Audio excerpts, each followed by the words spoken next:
record. Okay, fantastic. So we have a few more people signing in, and I'll anticipate some people jumping in as we are getting going. But I want to welcome all of you here today. I am so excited for this particular talk. I'm a big Samantha fan. I'm familiar with her work, and she does amazing things and is super creative. And I think that you'll really appreciate hearing from her. She has her own freelance company, Nomad Copy, because she travels everywhere. So every time we talk, I say, where in the world is Samantha today? Which is exciting and fun and amazing to have those wonderful experiences. So I want to turn it over to Samantha and let her get started. And as you have questions, comments, anything, please feel free to pop them in the chat. I'll be following along, and I know Samantha will have some questions for you as well. So Samantha, it is all yours. Thanks, Gina. As I introduce myself, I would love it if you guys in the chat let me know kind of who I'm talking to. Specifically, are you an employee? Are you an entrepreneur? And tell me what you hope to learn today would be super helpful. I see that we've got cameras off for the most part, and that's totally fine. I just really appreciate a sign of life. It's super helpful for me. But thank you guys so much for being here. I'm going to go ahead and hit share screen as well, so that you guys can see that. And can I keep an eye on the chat? I can. So let me know if you guys are employees or entrepreneurs to start off with, would be super helpful. As Gina said, my name is Samantha. I am the founder and lead copywriter at Nomad Copy Agency. So as the name would suggest, I am a nomad and I write a lot of copy. When Gina and I first met, she asked me where I was, and I was like, oh, I'm in Cape Town, South Africa, and you should have seen her jaw hit the floor. So I am wherever I want to be and wherever I can be, typically wherever in the world has Wi-Fi.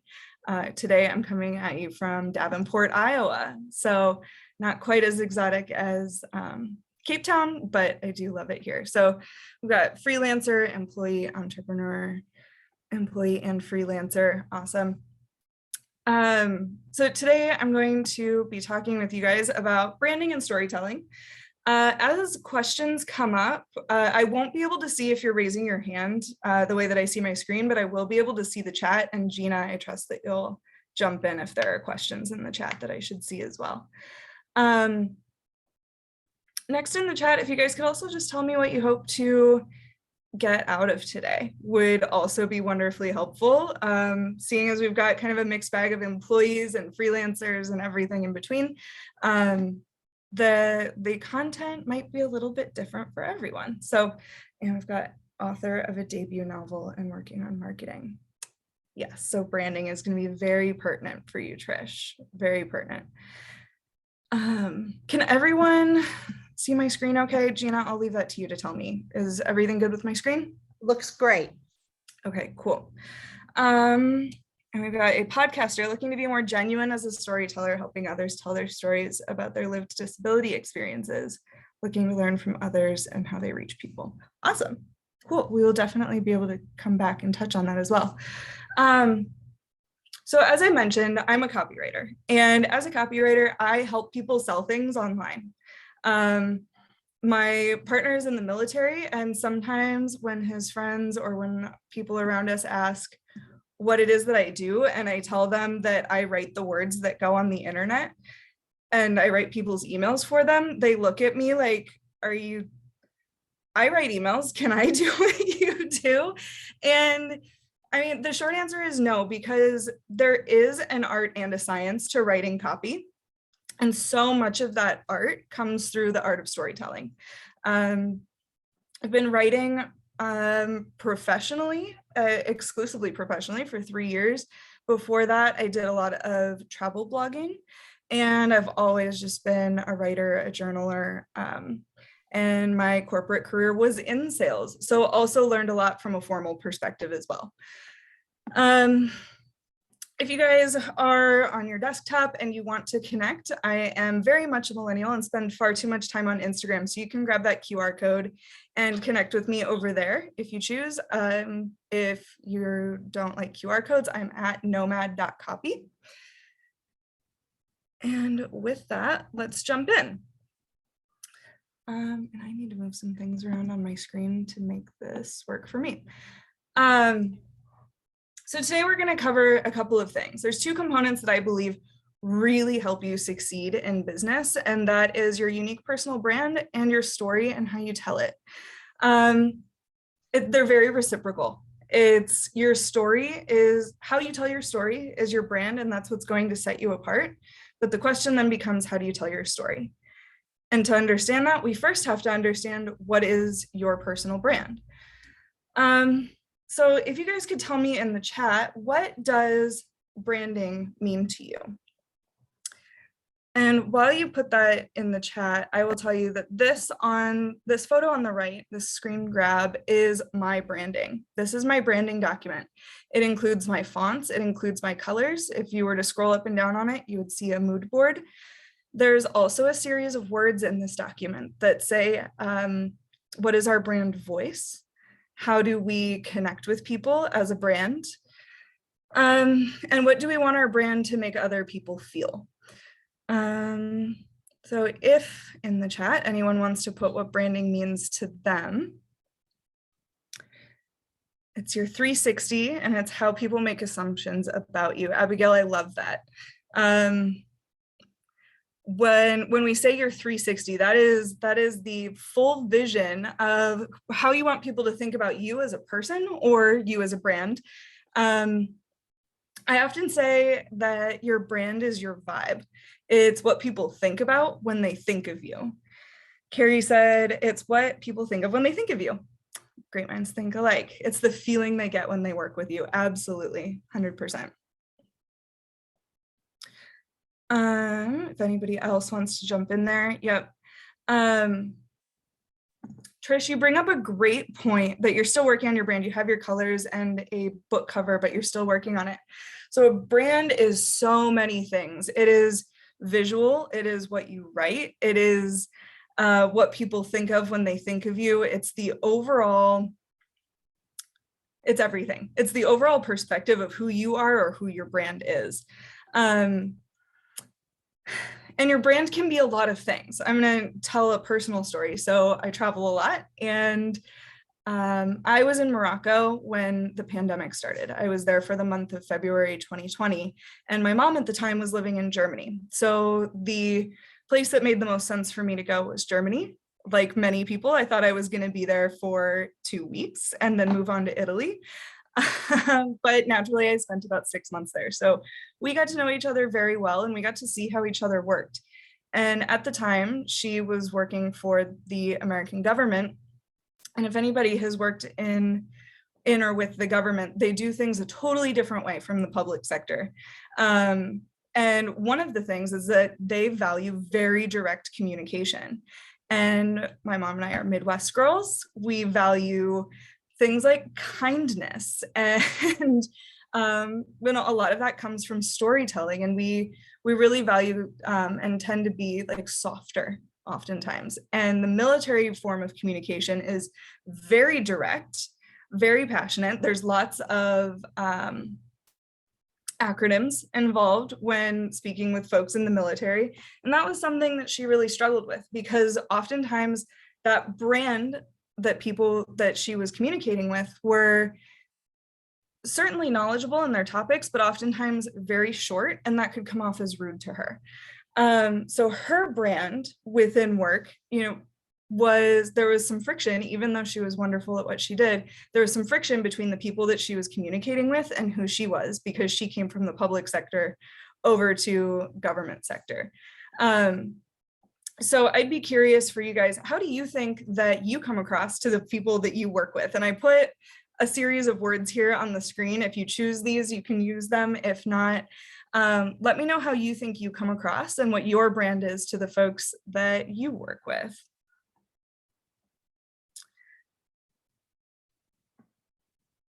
And while you do that, we'll continue on. Sometimes it's a chicken and egg situation with your brand. You might think that you are coming across one way and be coming across another one, and your brand might change over time.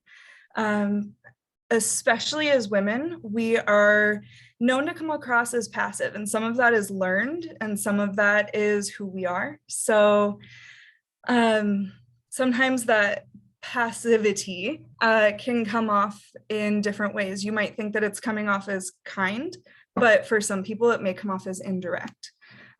So there's a lot that goes into your brand, and it's very helpful to, when we talk about branding, and we'll get into this as we go into storytelling, it's important for us to know how we intend to come across.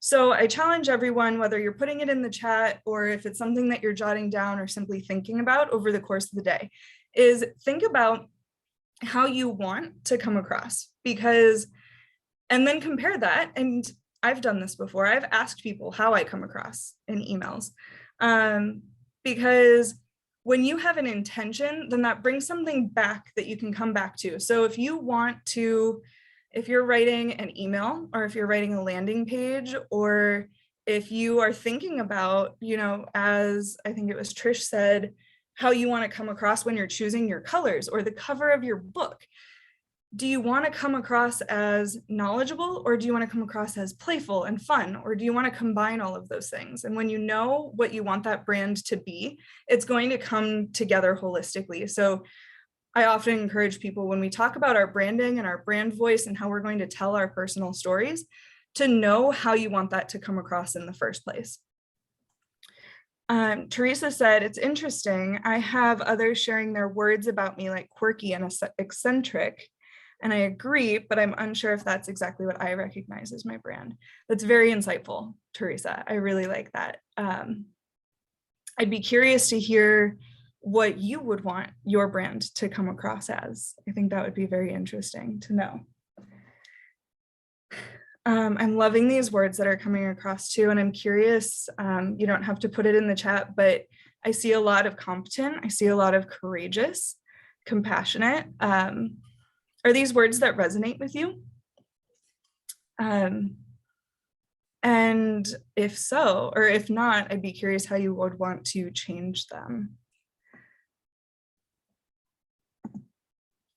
So why is your brand important? When we understand how others feel about us, or how we feel about ourselves, or how we want others to feel about us, it gives us a lot of power. Your brand can go work for you, or your brand can work against you.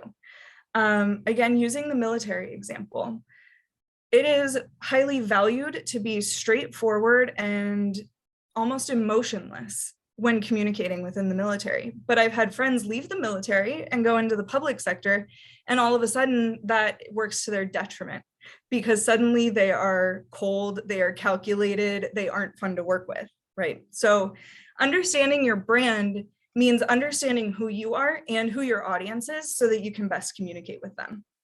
Your brand can set you apart, it can build trust, it can lead to opportunities and create consistency for you, or it could amplify your weaknesses and show your knowledge gaps and make you look sloppy.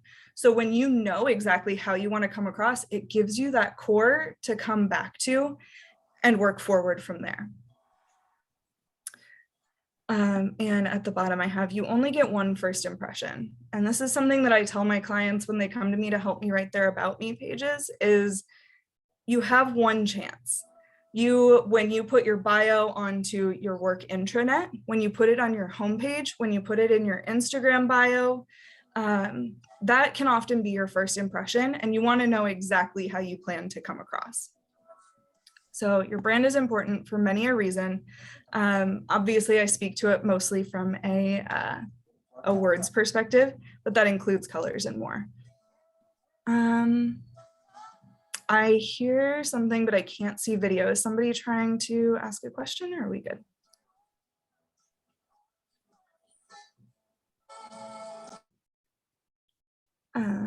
Not sure who it is, but if everyone wants to make sure you're on mute unless you're asking a question, would be awesome. So how does branding help you succeed? Your brand is what speaks for you. As I said before, it's your vibe, it's your reputation, it's your public persona. But again, I think it's a chicken and egg situation of who determines your brand. And when you know how you want to come across, you take back that power so that other people aren't defining your brand for you. If you want to come across as quirky and eccentric, as Teresa had said, can you pull that into also being knowledgeable and passionate? Or is it something that people say, oh, that's quirky and it's a good thing, or it's quirky and it's something that means that you're hard to pin down? So looking at things, none of these words are, perceivably good or bad. It's just how are you putting your work out into the world? And before we move too far into storytelling and wrap up branding, I just want to pause for a second and see if there's any questions, any other comments or reflections before we move forward.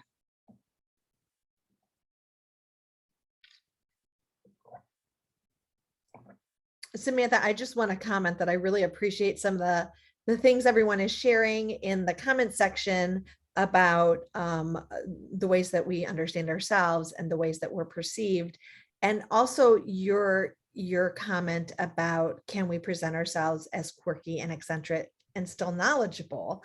And I think that that's a really important question when we think about, like, oh, people say I'm so compassionate, or that I'm really fun to be around, but am I also really doing the job, right? And how do you bring those pieces together? So I just wanted to add that comment and see if anybody else wanted to pop something in the chat, give them a second, and I'm looking forward to you continuing on.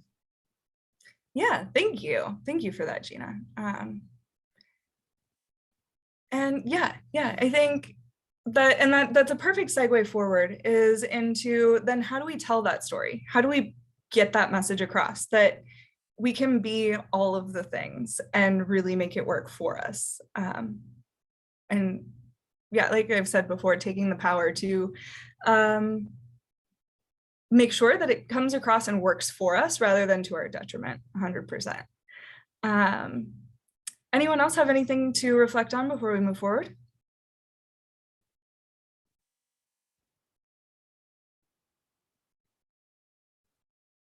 Cool. So like I said, Gina, that was a great segue into then how do we tell our story and do it in a way that works for us. And I also want to point out that this can be for employees. This is, what do people say when it's, oh, I have a meeting with Samantha later this week. What do you know about her? That's a very good example of your brand and how you tell that story. So I think we've probably all worked with people who may come across as flaky. Is the story that they have to get their kid every morning? So are they flaking on morning meetings, or are they dropping their child off at school? Did their child get sick? Or is the story behind that brand, they're not flaky, they're a committed parent? So how do we make sure that that story comes across in a way that helps us be successful? So talking first about why stories work. Stories work because they build familiarity with people and trust. It creates that common ground and that sense of community that gives the platform for people to understand each other. Stories are also economical, while they can also be complex and diverse. And what I mean by that is that a story, it's kind of like the quote, a picture is worth 1,000 words. A story can also tell multiple stories for you. It's not just saying, like the example that I just used, sorry, I'm late. It's saying also, look at me, I'm a committed parent. Look at me, I have more going on than what meets the eye, and you get to draw those conclusions. And like I said, when we have that platform that builds trust with each other, that's where it builds understanding, and people can take your brand, they can take your story and advocate for you as well within that. So every good story, though, that is going to build that connection starts with why. And write in the comments if you have seen the TED Talk or read the book Start With Why by Simon Sinek. It was relatively popular a couple years ago. It went very viral. Gina's read it. Wahid has, Carrie, Gabby. Okay. Yeah, if you haven't, open a second browser on YouTube, type in Start With Why, Simon Sinek, S-I-N-E-K. I think it's about a 9-minute video and very worth the watch. But the premise of it is that we always start with why in the center of our stories, in the center of our lives. And again, kind of like having those branding words to come back to, it gives us a core to work from. So many people's why might be their family member. Oftentimes kids, is I do what I do because I want to provide my kids with the resources that they need to be successful. That is my legacy. That is my reason for waking up in the morning. Other people's might be tied to other versions of success for themselves. And an exercise that goes along with that is when you think you have your why, ask yourself why that's your why, and keep going from there 3 to 5 times, and you'll really get to the core of why it is that you do what you do. Bringing that back out to storytelling, when you have a why at your center, it's often not too far off of someone else's why and their reason for being. So even when we disagree with someone, even when we do agree with someone, it gives you that piece to come back to that says, you know, but everybody's got to feed their families, or, you know, whatever it is, so that we can have a mutual understanding with people and then build our stories out from there. A couple of best practices to go over really quickly. Your story, good storytelling is not long-winded. It is not all about yourself. It is not typically negative. And it's not just a list of credentials. I think we've all been on a website where we suddenly see that somebody has been featured on the New York Times and other, you know, this journal and that other accolade. And then it tells the story from childhood to currently about themselves.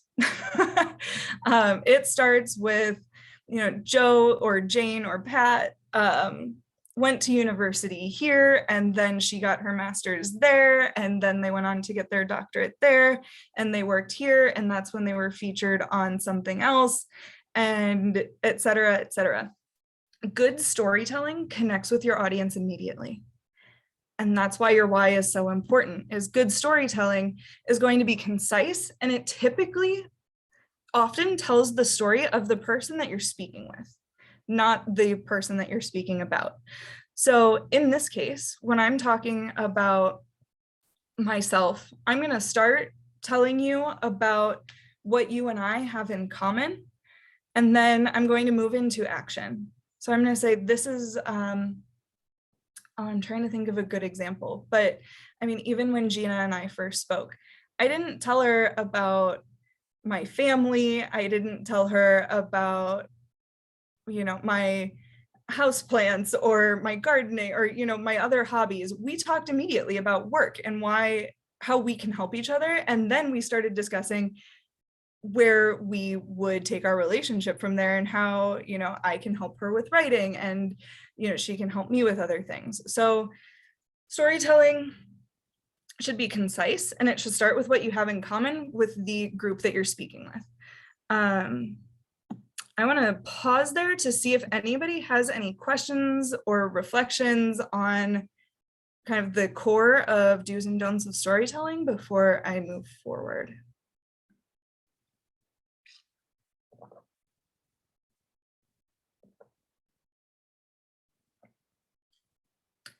I'm not seeing anything pop up, but I will take the aside of, I would encourage everyone to go look at your about or your personal statement or your bio, and think of it from this perspective, especially if you are advertising something. And I think we're all advertising something, especially if we're in a job search.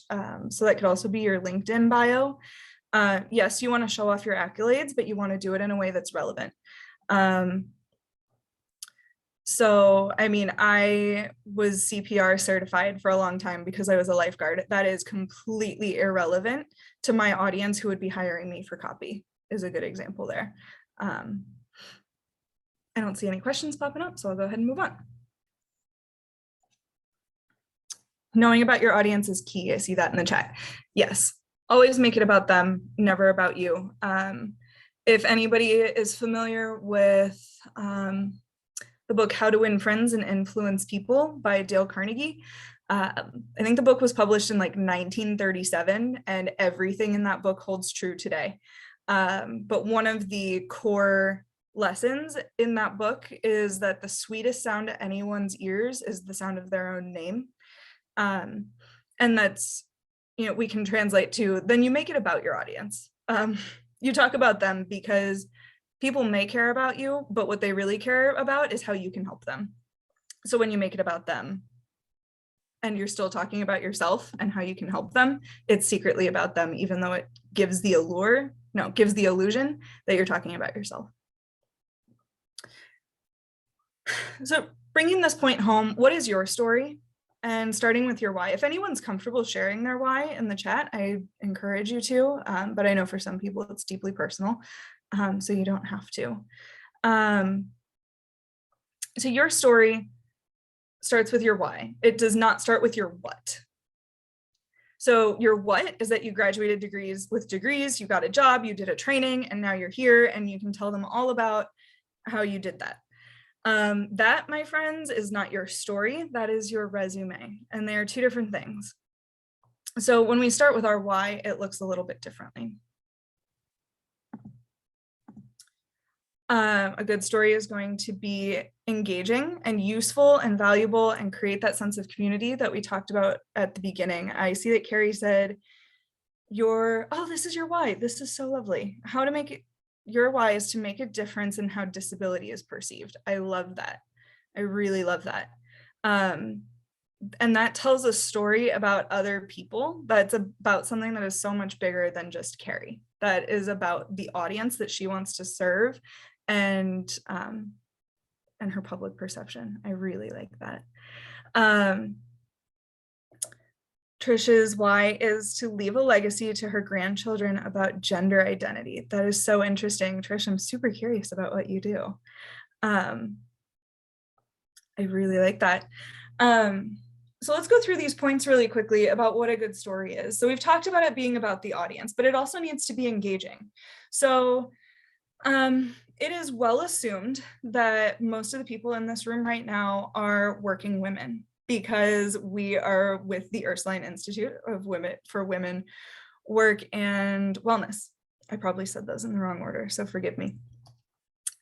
So our connection here is not just that we're working women, it's what we can do together, what we can accomplish together, and we're here to build ourselves. We're here to learn about branding and storytelling. And so when you're telling your story, do it in a way that connects with the why of your audience. And if you don't know your audience that well, you can make assumptions based on the needs of basic human needs to, make a difference and leave a legacy. Should be valuable to your audience. Again, not just talking about yourself, but about how they can be better because of who you are to them. And it should level set the playing field as far as creating a sense of community. So it's no secret that we live in a very politically charged world right now. And even when you're meeting somebody who might have opposition, there's still a space to create a sense of community in saying, listen, this is what our common goal is. This is how we can accomplish it. Something that I would add here is that sense of community is going to take us beyond this conversation and the story that I'm telling. A good story is going to tell you about the transformation that you can create together. And that's where the true sense of community is going to come from in a good story. And I'm keeping an eye on the chat if anybody has any questions or would like to share their why as well. So here's a really interesting story that I found a few years ago. I think the case study itself is from, I want to say 2013. But let's talk about starting with why. So most of us, whether we know it or not, are familiar with the Unilever brand. Unilever owns like all of your household items. But in India, one of their largest products is Lifebuoy soap. And they ran a campaign, again, like about a decade ago, called Help a Child Reach 5. And what that campaign was is that they found that 2 million kids every year were dying before the age of 5. And they wanted to get 1 billion people to wash their hands better, because there were so many children dying of preventable diseases, and most of those diseases started with cleanliness. So if the adults that were helping the children could wash their hands better, they would help to eradicate so many of the diseases plaguing their community, especially that of their kids. So this story started with why. The why was to make the world a better place. The why is to save children. But what it actually did was sold more soap. But it also sold the dream. It sold the idea that we can make a difference together. All we have to do is wash our hands, and all we have to do is wash our hands with Lifebuoy soap. So that's an example of a great story, because it didn't start with what. It didn't start with how. So the what would be go buy more soap. The how is to wash your hands more, but it didn't start with that. It started with the core of why are we doing this? We're doing this because we can make a difference. And that was the common ground. That was the community that story created. I'll take a pause here. I'm curious if anybody knew about that when it was going on. I certainly didn't. Or I'll take a pause if anybody else has any other great examples of campaigns or stories that started with why.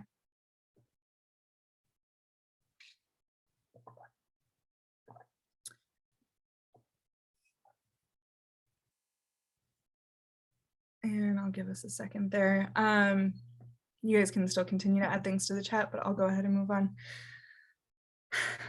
So what I'm challenging you guys to do before you tell any stories, before you write your about me, before you reevaluate the way that you approach your branding online, is to identify what your why is. And I really like this quote by Friedrich Nietzsche.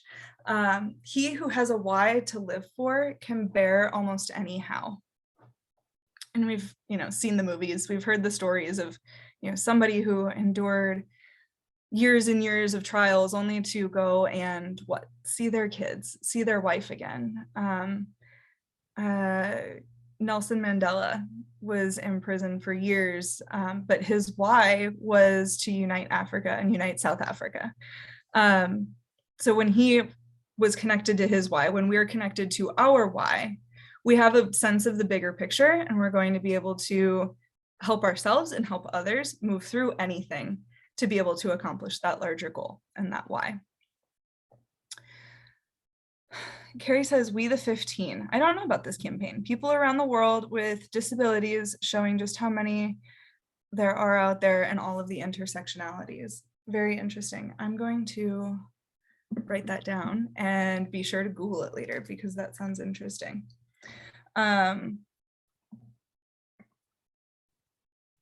Thank you for sharing that. So let's pull this together a little bit. Your why and your story. When you're using your why to tell your story, the Dove campaign for body image, yes, that, if you guys still have your YouTube open from your Simon Sinek, I do know this one. Beautiful storytelling. That also happened to sell soap, but talked a lot about, so the why in the Dove campaign was that they wanted to help people feel better about themselves. And the way that they did that was by identifying that you didn't have to be one certain kind of person to be beautiful. And they did a lot of body positivity campaigns within that. But yes, 100%, that's a great example, Gina. Your why and your story. So we want to be interactive when telling our story. This sounds basic to say that we should use our words when we're telling our story, but when I say use words, I mean words that are colorful, not just saying, oh my gosh, I was so tired and then I drank this energy drink and now I have energy, you know, use descriptive words. Look within your brand. You can actually do a searches online and say, not just using thesaurus.com, which is great, but, you know, to find words that are other than, say, tired. But you can search your brand word and then, or words, and find other words that relate to that word. And I'll have to follow up and see if Gina can send the link out, but there are services that will help you find words that relate to your branding as well. Another thing that you can do when using your words is go back to your core of your brand words, and you can search on Google Images and on Google, just regular Google search, images and other topics that come up when you search that word. I use Canva a lot, and you can put into Canva a certain emotion and it will give you back pictures to use that convey that emotion. So there's a lot of ways that you can use your words to find other forms of media to help you tell that story. Also, I think we've probably done this. I've done this exercise several times, but what do you think of when you think of the color red? Well, red often invokes an image of a stop sign. Red invokes feelings of urgency. And that is, I think it's no secret, that's why so many fast food brands use red, because the goal is to churn and burn people through their restaurants. Versus like a soft blue might invoke feelings of peace. So also, when we're using our brand words, we can find colors that associate with those words as well. So when you're working through creating your branding, I highly encourage people not to just choose a color or choose your 3 favorite colors, but find colors that truly work with what you want your brand to convey in that way. And that does tie in very well to engaging our emotions. Also within storytelling, there's always characters. Another resource, and I have a whole slide of resources that I recommend at the end of this, so don't feel like you need to write everything down, but has anybody read or interacted with StoryBrand? I believe it's by Don Miller. And you can let me know in the chat if you have any familiarity with StoryBrand.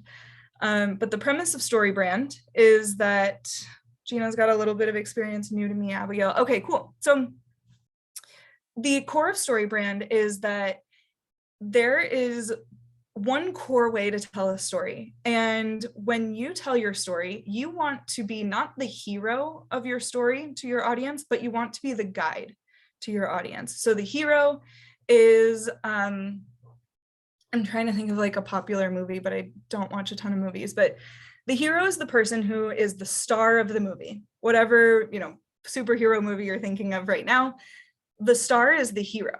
However, the guide is the person who's giving them all of the advice. So in the Hunger Games, the guide was, oh, what's his name? Stanley something, the very eccentric guy that leads her through, and then what's his name? Woody, I'm butchering this, I'm so sorry.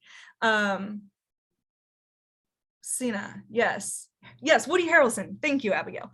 So the guy that Woody Harrelson plays, he's the guide. So he's the reason that the hero succeeds in the Hunger Games. But when you're telling your story, you want to make the person that you are talking to the hero of your story. You're simply the guide. So an example I'll use myself here is I'm a copywriter. I am not the face of your brand. However, I help you look really stinking good to your audience by using words that come across the way that you want your brand to sound. I am not the hero, I am the guide. So that's what my about me conveys, is that I help you sound as great online as you are in real life. So that is the character in my story, is you and I are the characters in that story. Carrie says, with disability, people are always saying that people are so inspiring, that it's called inspiration porn. I want my work to be seen as a guide to what the lived experience of a disability means, 100%. Then you're doing it right. So you've got your characters. You are not the hero. The people who are working with disabled individuals are the hero of your story. Also conflict and resolution. So again, the conflict in Carrie's space is that all the inspiration may not always be a positive thing, but the resolution is that she is teaching them to do better, and she's teaching the hero how to be better. So you're always, again, providing the transformation or that resolution to the hero, and you're just there to guide them. That's a great example, Carrie. Does anybody else want to jump in? And you can jump in on with your voice too. It doesn't just have to be in the chat.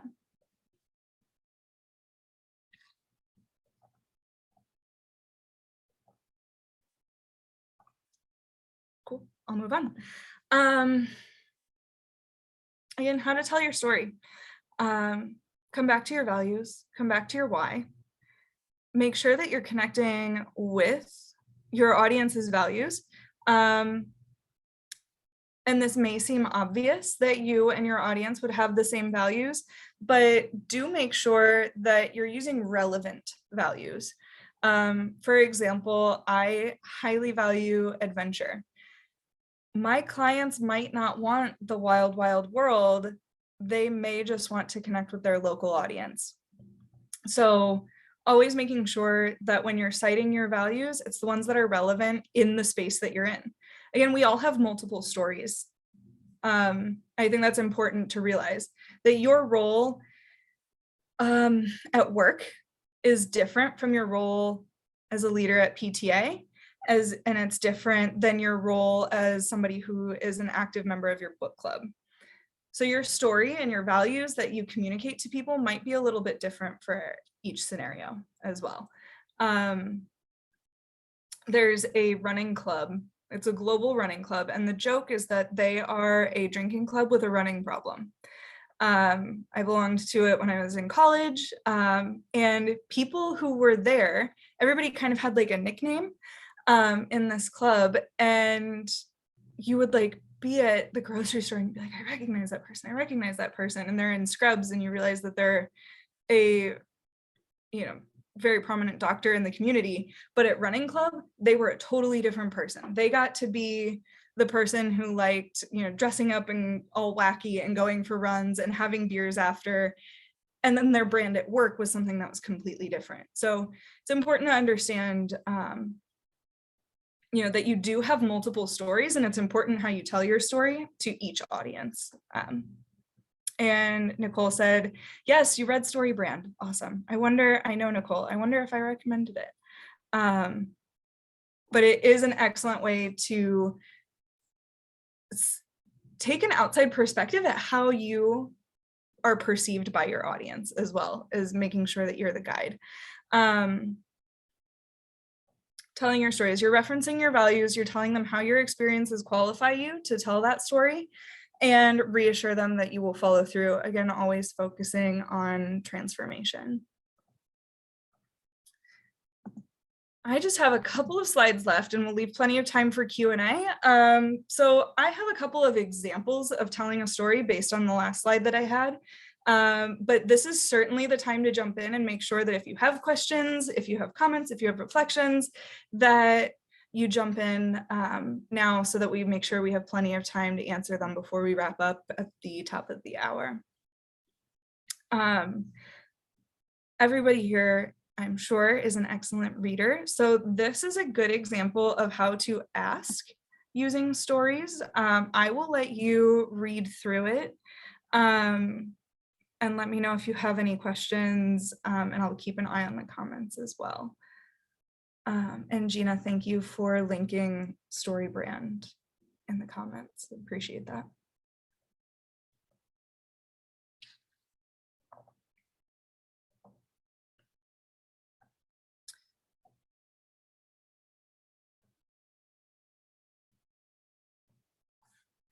As you read through this, note that the person is behaving as a guide to the hero, who is their boss. So they're asking to go to a conference that probably costs a lot of money to send them to. So what they've done is they've referenced their own values and their boss's values and gotten on the same side of the table as them. But they are guiding their boss to, what we say at the bottom, team recognition through some of the most influential buyers in the world and a global brand awareness. That's going to make that boss look really good. But they're telling their story and why it should be them, because they've set themselves apart and positioned themselves as a guide to get their boss what they want, which is the global recognition. If we're good to move on, or if anyone has questions, please let me know in the comments. I know there's a lot of words on the screen.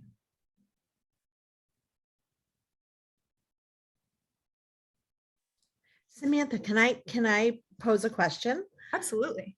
Great. So I just love everything that you're sharing. I know that everybody is deep in thought with what you're presenting. And I love that you talk about having different personalities and different stories. When you are developing your personal brand, for instance, and you're trying to bring together those personalities into your personal brand, are you better off defining yourself in one particular way? I know giving your audience and things like this, I'll just share an example, like as my own personality in hearing from my students, right? Over the years, I get evaluations every semester. They always say the same things. Gina Messina is so compassionate. Gina Messina is so helpful. So grateful that, Gina Messina, is so caring for her students. And then the other side of it is Gina Messina is so much fun, right? So there are these two very different kind of like compassionate, kind of calming, caring versus bold and colorful. And how do you bring that together into one story? I was writing down a couple of the words that you were saying. So fun, compassionate, calm, and then kind of on the other side, the bold and colorful. You bring it together based on, and I'll say this with the caveat, it sounds like a people pleaser thing to do, but you bring it together based on what your audience needs from you. So Gina, if you want to speak at a super innovative conference that's coming up, kind of to bring it to this example that I have on the screen, what does that audience need? What does the decision maker in that role need to hear from you? Do they need bold and colorful? Or based on, the topic of the audience, do they need someone who is more say reserved or like really leaning into that compassion? But I would say I had asked people at the beginning for 3 words that describe you. I would say to have 4 to 5, and those can be values. You can look up like list of values or list of traits and see what really stands out to you. But it's very often contingent on what's most important is what you want and who you want to be, because you want to live in alignment and be authentic to yourself. But then how do you portray that? And that's where I would say, you come up with and adhere to those words or that brand for yourself. Whereas, Gina, I know that you have a daughter and I don't know, what she does, but say that then you have to go coach her soccer team. Then you really dig into colorful and fun and, certainly compassionate, because it'll be, a team of young women.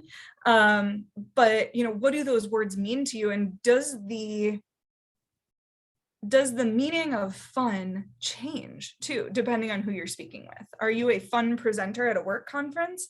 And does that look different from a fun soccer coach? So defining what those mean to you in each scenario, or what those mean to your audience, can be really powerful as well. Does that answer your question? Yes, love it. And just a quick FYI, today is my daughter's 13th birthday. I'm officially a mom of a teenager. Scary. If anyone has advice for Gina, put it in the comments. That's very exciting.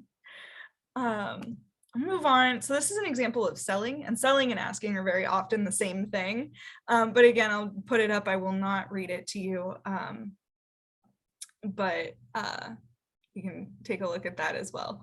I hope that Gina did answer your question. If anybody has questions to piggyback off of that, please go ahead and ask again, either in the chat or just come on live is fine.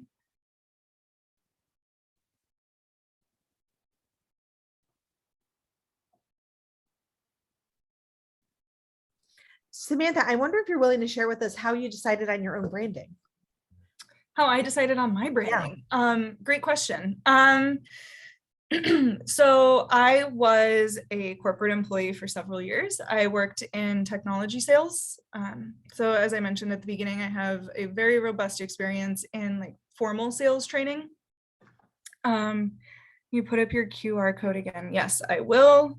And Carol, that Instagram link that Gina posted right above your comment will take you to the same place. So if that's helpful for you. But I will move over to, let's see, you can grab my QR code here as well. So my own branding. So I was a corporate employee, and we had talked about, you know, what our audiences needed to hear. To give you some perspective, I was selling into the C-suite of companies that were worth $500 million or more as a 25-year-old.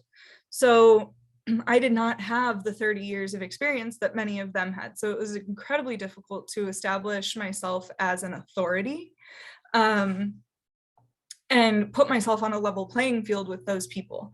So we did a lot of work in sales that helped us improve our executive presence. But when I traveled a lot on the side. Something, you know, here's a fun fact about me. I've traveled to about 55 countries. Probably about half of them I've done solo. So my brand was very independent. It was very authoritative because I was like very self-motivated, self-driven. So when I started working on a side project, which was my travel blog, that was catered towards women who were like me, I wanted it to be for powerful women. And to me, that wasn't, and this is a personal thing, that wasn't the bubblegum pink, like ultra feminine. That was the like very clean cut, hard lines, women who have goals. These women wanted to go travel, but they also had a responsibility at home to, my blog was called 9 to 5 Nomad. So it was for women working the 9 to 5 who also wanted to travel. So I wanted these like clean cut, hard lines, and my kind of inspiration was the women in power around me. And one of the first things was they wore a lot of navy. So you'll notice that one of my colors is this dark navy. I didn't want the bubblegum pink. I actually told my branding person that I was averse to pink because I didn't see the women in power around me as being super feminine, and I didn't want pink at all because I didn't think it would resonate. And I worked with a branding professional who helped me come up with these things. And we actually talked through some of my own mental blocks of, but they're still women and they're in a very hyper masculine environment. So what if we do connect with them on a feminine level? And what if we do? And we had a lot of conversations about words and values. And then that's where she came up with not only my colors and my logo, but because I knew my audience so well, she was able to help me better connect with them from a, like, you know, she asked me, she's like, what's your vibe? What's your vibe that you want to give off? And it was bossed up, but not bossy. And, you know, we had this like several hour conversation about how we could be classy and classic, but still be fun. So my brand came from a lot of experience working directly with my audience and knowing them very well, and then having a professional guide me through some of the official branding, colors, words, brand voice, etc. But yeah, it was a really fun experience to work with a branding professional. And you can reach out to me on Instagram, and if anybody's interested in working with this person, she's phenomenal, and I would be happy to refer anyone to her. Yeah, it was a fun experience, and that's how I got here as far as branding goes. That is great. Thank you so much for sharing that with us. And I think you acknowledging like the importance oftentimes of working with a professional when Mhm. you're articulating those kinds of things, because there really is it's an art and a science, right? Kind of like that comes together. And not all of us have all of the pieces to do that. So I think that's really, really important. And I appreciate you sharing that. And I know we have like 4 minutes left. And so I want to ask, like, what questions does everyone have? What kind of comments do you have for Samantha? Assuming your presentation is complete. Yeah, I'll just go back. Oh, this was just a shorter version of the selling slide. But that was really all. And then of course, if there is no sales pitch at the end of this, but if anybody does want to work with me, or just talk further about branding, copy, honestly, travel is my favorite topic over anything, then please do reach out to me at any of the places that I had on my contact slide.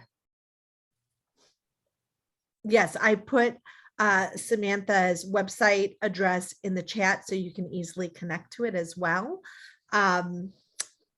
And if you have any trouble connecting, always feel free to reach out to me. But what kind of questions does everyone have? What are you thinking?